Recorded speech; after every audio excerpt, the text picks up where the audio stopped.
Hello and welcome. In this video, we're going to take a look at solving some other forms of equations. We already looked at how to solve linear equations and quadratic equations, so that's pretty handy and it's going to come up again in this video.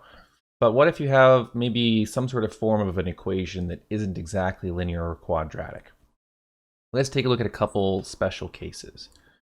First case is what happens if you've got an equation involving some kind of a radical. Take, for instance, the equation where we have the root of 2x plus 1 equals x. Now, maybe your first instinct here is, well, I have a square root and x is kind of trapped inside of it. I need to solve for x. Well, what's going to cancel the square root other than squaring both sides of the equation? But I'll stop you right there, because if you were to do that and square both sides of the equation, take a look what's going to happen on the left-hand side here. It's not simply just squaring each term. You actually have to FOIL. You're going to get 4 terms out of this when you actually square the binomial. And that is not going to just get rid of roots for you. So rather than just squaring both sides, what you may have to do is a little bit of housekeeping, a little bit of rearranging first, and try to get yourself that root isolated. Don't worry about isolating x just yet. Try to get the root isolated first. And it's much easier at this point in time to FOIL the right-hand side of this equation, and simply when you square the left-hand side, it will cancel out the root. And you do that, and we're back to a much more familiar kind of equation, which ends up being quadratic. And it's a quadratic equation, but not quite in standard form. We still want to get 0 on one side. So choose a side here, whichever you like. Make sure you have 0 on one side, and then go ahead and rearrange to get that 0. And just like in any other quadratic equation, let's try to solve that by factoring both sides here, or factoring the side that's not equal to 0. And then we'll get 2 solutions out of this. X equals 0 or x equals 4. But again, there's something different about this quadratic equation that we just solved compared to the original equation. We had a radical to begin with, and we know that we can't take the square root of a negative number and have real solutions. So check and see whether or not either of these is going to be some kind of a problem. Let's try actually plugging these back in to the original equation. When we plug in 0, we'll end up with the square root of 2 times 0 plus 1, plus an additional 1. And on the left-hand side, that becomes just the square root of 1 plus 1, which is 2. Now on the right-hand side, plugging in 0, we just have 0. So on the left-hand side, we have 2, and on the right-hand side of the equation, we have 0, and these are not equal to each other, so it does not satisfy the original equation. How about if we try 4? On the left-hand side of the equation, 2 times 4 is 8, plus 1 is 9. 9 is a perfect square, so the square root of 9 is 3. And 3 plus 1 on the left-hand side will give us 4. On the right-hand side, we just have x. Plugging in 4 there, the right-hand side equals 4, and the two sides are equal, so we know that this is a solution. Well, we're going to have to get rid of one of these 2 solutions that didn't solve the equation that we were initially given.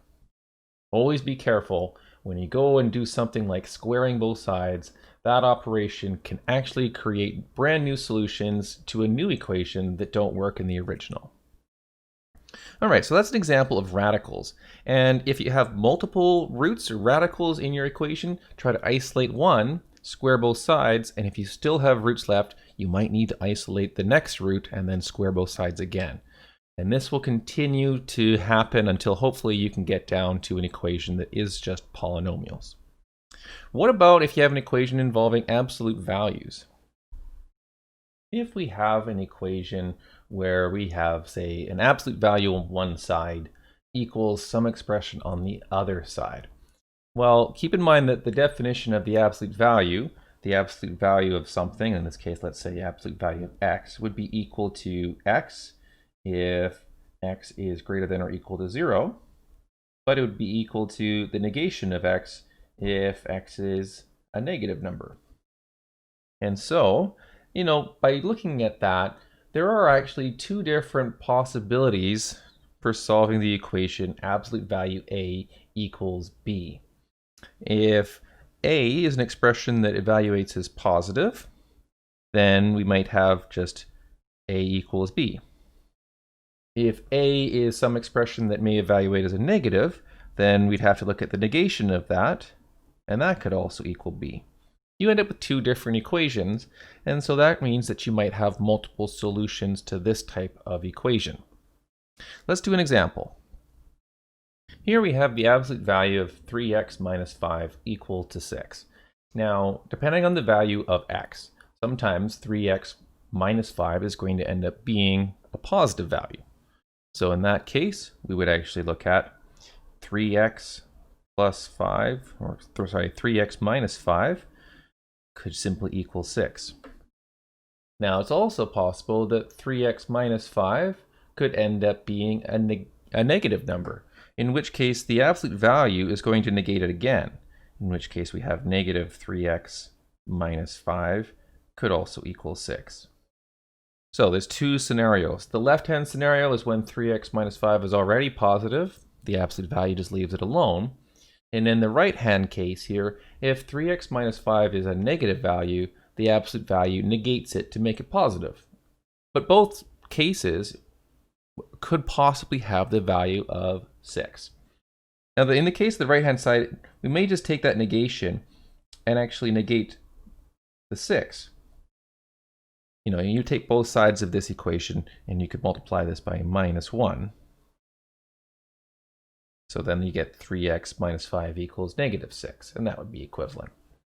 Now both these equations are just linear, so we can solve them by adding and multiplying, adding the 5 to both sides in each of these cases. Adding 5, we'd end up with 3x equals 11, and x would equal 11 over 3. And in the other case, adding 5 to negative 6, 3x would then equal negative 1, and x equals negative 1 over 3. And so we actually have two solutions here. And you can plug both of those back into the original equations and show that they are both solutions.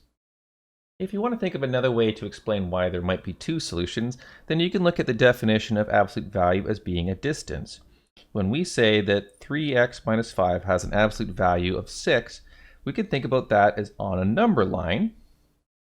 If we place the number 5 on that number line, then we're saying the distance between 3x and 5 is 6 units.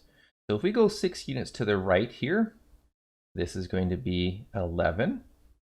And if we go 6 units to the left, this is going to be negative 1. And so we're saying that the distance between 3x and 5 is 6 units, and that gives us 1 and 11, and that would be where the 3x has to be. 3x could equal negative 1, or 3x could equal 11. And that gives us our 11 over 3 and our negative 1 over 3. So that's just another way to think about it. If you ever have the absolute value of a minus b equals c, then you can think about that as the distance between a and b is c units, or the distance either side. All right, one other sort of special type of equation that we might look at, and this is going to be unique in the fact that we haven't really dealt with many polynomials that have higher degree or even fractional degrees, but this is where we can start trying to solve equations that have maybe higher degrees. And those are equations that have a similar form to a quadratic. In a quadratic type equation, we're not saying that the equation itself is quadratic, but it has sort of an equivalent form. Here's an example. X to the 4 plus 8x squared plus 8 equals 0 is certainly not a quadratic equation because its highest degree is 4. But we do have it arranged so that we have the highest power first going to the lowest power. And what is kind of important here is to note that the highest power, 4, is twice the next power down, x to the 4 and x squared. So if you take a look at that, this 4 is twice the power of x squared. And so we can make a little bit of a replacement here. If we change the variable, we can define a new variable, whatever letter we like, but not x. Let's say, since x is already used, we'll let u be equal to this middle power x squared. Why would we do that? Well, first of all, that means that this middle term we can rewrite as 8u, because, well, x squared and u are equivalent, and we can replace that. We certainly haven't made any changes to the plus 8, because that's just a constant and it doesn't involve x's. But what can we maybe do to get this x to the 4 to be written in terms of u? Well, knowing some rules of exponents, x squared, if we were to square that again, would be x to the 4. So if we square both sides of this equation on the right-hand side, which is our substitution, u equal x squared, squaring that, we get u squared equals x to the 4. And that means that we can use x to the 4 and replace it with an equivalent value of u squared.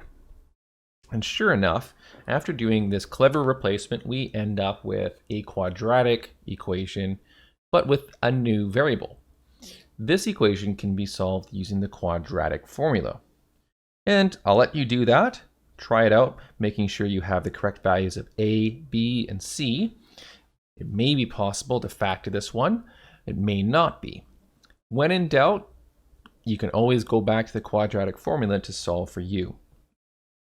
If you've done this correctly and you can simplify, you should get that u is equal to 4 plus or minus the square root of 2. Now that is unfortunately not something that you can replace back into our initial equation and check your answer. Because if you notice, our original equation is actually in terms of x. And we can't just plug this value back in. What we still need to do is figure out what the original values of x would have to be for the original equation. Well, remember, u equal x squared was something that we decided on to get ourselves a new variable u. And now we can go backwards and say, well, that means that x squared must equal 4 plus or minus root 2. Let's now solve that equation for x. And let's break that up into 4 plus root 2 and into 4 minus root 2. Now, to solve for x, we can square root both sides, but keep in mind that the square root of x squared is actually the absolute value of x. So if you do that, you end up with the absolute value of x equals the square root of 4 plus root 2. And the absolute value of x equals the square root of 4 minus root 2. And now that we've got an equation with absolute values in there, remember that x could be negative or positive. And so if x is positive, x could equal the square root of 4 plus root 2. X could equal the square root of 4 minus root 2. But if x is negative, the absolute value negates x. And another appropriate value would be x equals negative 4 plus root 2. If that's the case, the absolute value of x would still be positive root 4 plus root 2. And on the other side, the other solution that we're missing here is the solution x equals the negative root of 4 minus root 2. In total, this equation can have 4 solutions. No coincidence there. If you think about it, when we have a quadratic equation with an x squared being the highest power, we can get 2 solutions. In this case, we have x to the 4 being the highest power. We call that a quartic. And it's possible that we could have 4 solutions. Okay, now you can apply that any sort of time that you happen to see that the highest power of x is twice the power of the next lowest power of x. And then you have some sort of constant. If that's the case, you can make a substitution for the second highest power of x, and the highest power of x is simply going to be that new variable like u squared. We'll try some of those examples out in class. They are kind of sneaky. All of these are clever ways to solve an equation that's not simply just linear or quadratic. Hopefully that helps. I guess I'll see you guys in the next video. Thanks for watching.